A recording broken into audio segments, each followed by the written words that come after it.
distinguished leaders present here, members of the civil society, members of community-based organizations, representatives of business entrepreneurs, micro, small, and medium enterprises, ladies and gentlemen, members of the media. This is yet another occasion when I have, with my economic team, listened, participated, engaged, and shared ideas with members and citizens from Western Kenya, the 4 counties of Western Kenya. Members of my economic team here led by Professor Ndi, Dr. Asienga, Agustin Cheruyot, Mr. Mugambi, representing my economic team. We've engaged with leaders and representatives from Western Kenya since yesterday as part of the continuing conversation in our country about the economy.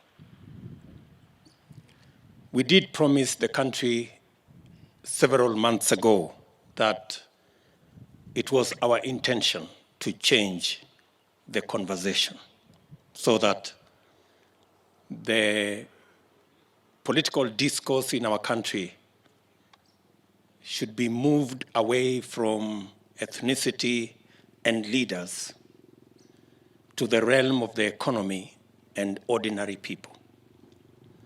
That is where we purpose, and that is where we intend to keep this conversation, at the ordinary people's level and on matters economy. As part of that engagement, the bottom-up economic model is backed by the bottom-up governance model. That is why this engagement today is a culmination of engagements at different levels in various parts of Western Kenya with different actors from the society.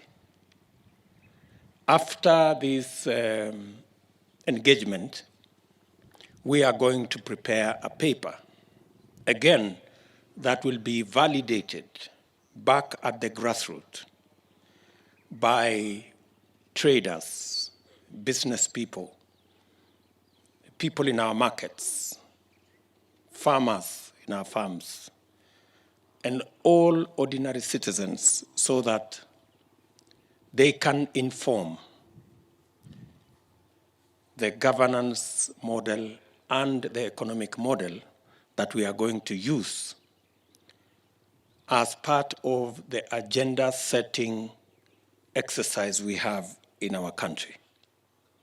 It is our intention to move the country from voting for personalities to voting for an agenda.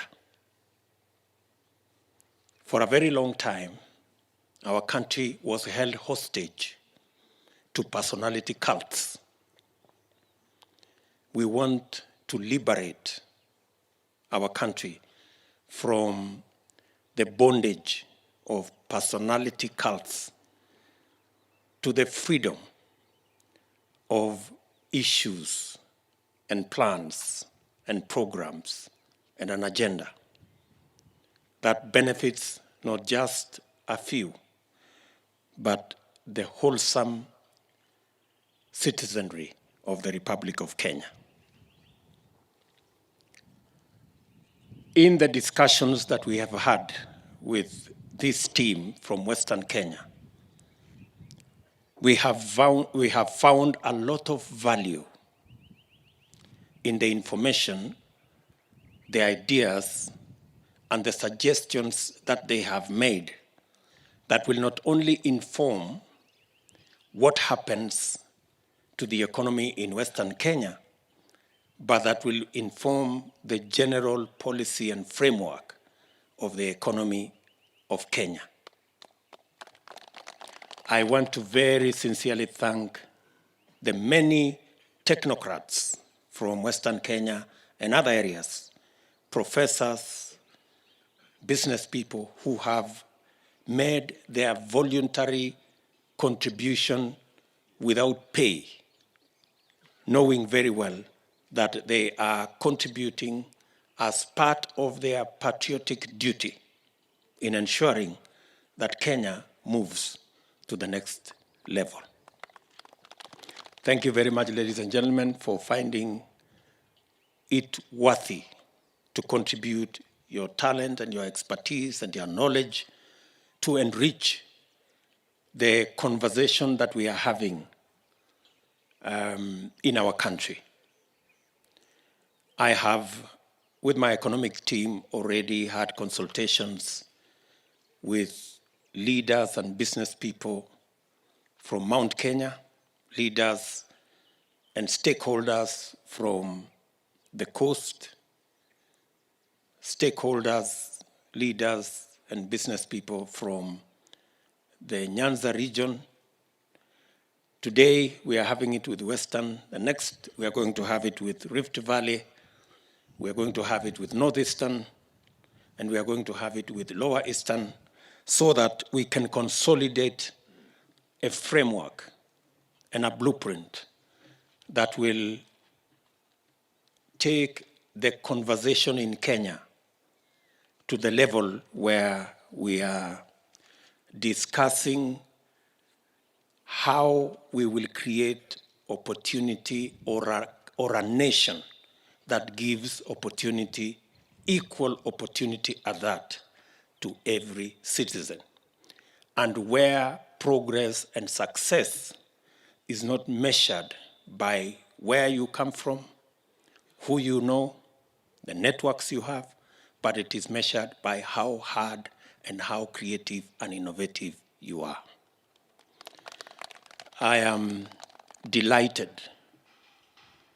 that progressively the country, the whole country at that, including all the leaders, have now come to the realization that the economic conversation in our nation is the conversation that the citizens, the young people, the business people, and every Kenyan wants to have an engagement about.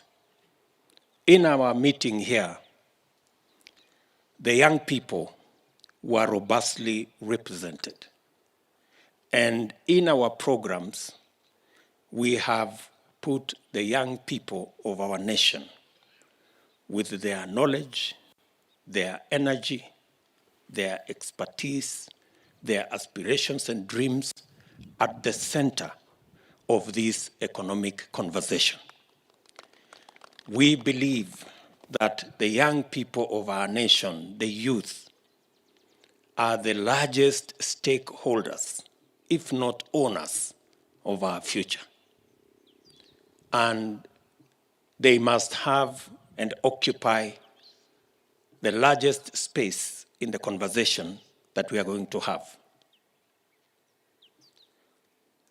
We have agreed as a team that this economic conversation is going to be informed by the realities of our country today, that we have 4 million young people who are either unemployed or underemployed.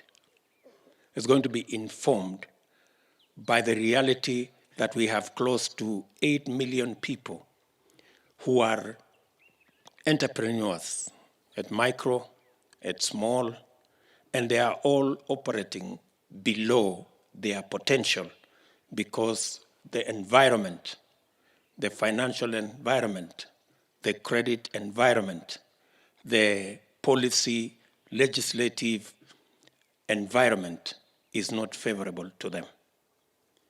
We've made this conversation also under the realization that almost 50% of our GDP is a contribution from the agricultural sector with its linkages and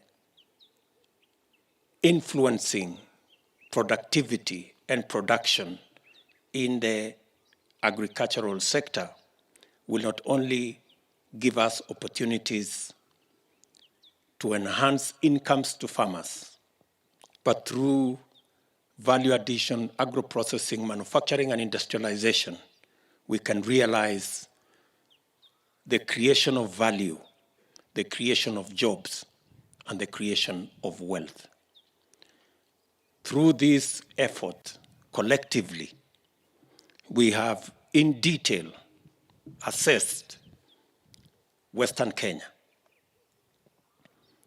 And we have brought to the attention of these leaders that there are glaring opportunities in Western Kenya. Western Kenya that contributes or that accounts for almost 10% of our population contributes 6.8% to our GDP, meaning that their contribution is 30% below what they should be contributing to our GDP. We think there is opportunity there to make sure that Western Kenya contributes its fair and rightful contribution to our GDP. We have also identified areas that need urgent intervention so that we can bring the contribution of Western Kenya to the level of the contribution of other areas of our nation. The whole edible oil industry, that is about 80 billion shilling industry that can grow to double that size, can be an opportunity for Western Kenya.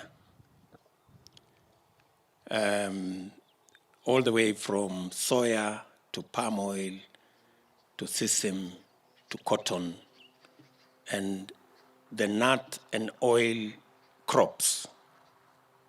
Today, we import 90% of edible oils. In fact, it is the second largest import after crude oil to our republic.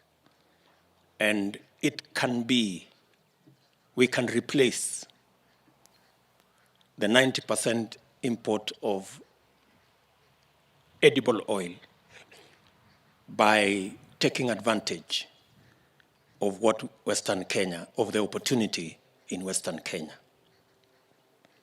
We have all the other sectors that we have discussed, and I am very confident that the document that will result from the consultations of this meeting, that will, as I said, go back for validation by ordinary people at the grassroots, will be a document that will take this country to the next level, both in terms of creating opportunities for jobs, creating value, creating wealth, so that we can deal decisively with the challenge, the twin challenge of unemployment and poverty. I am persuaded that the country is ready for this new conversation. Every part of Kenya, every citizen in our republic wants to know how their ideas, how their suggestions can become part of the nation's way forward. And I want to invite all Kenyans into this conversation. I know many of the other leaders have engaged in the economic conversation in different ways. I want to encourage them that in whatever way, even by opposing, it is still part of the conversation. It will help enrich and inform this conversation, because it is about the only conversation that will take Kenya into the future. I want to say, for the avoidance of doubt, that it is not true that there are problems in Kenya between Kenyans. A Kenyan from Western Kenya has no problem with a Kenyan from Western or from Rift Valley or from Central Kenya or from Coast. The collective problem we have is the status of our economy. If the economy can create the jobs, if the economy can create the wealth, if the economy can create the opportunities, we will sort out all the issues that face all our young people. And we can also broaden and increase the number of taxpayers so that we can not only have sufficient resources to finance our development, but we can begin to retire the huge debts that are now part of the conversation in Kenya. I dare say that the most practical way of eliminating the debt challenge that we have is not postponing or rescheduling or doing all the other things that all the other people are suggesting. It is by expanding the tax base, ensuring that we have more young people employed, more enterprises growing. They will pay their fair share of taxes. We will have money to finance our development, and we will have money to pay our debts. Thank you very much. I think we have been as clear as we can get.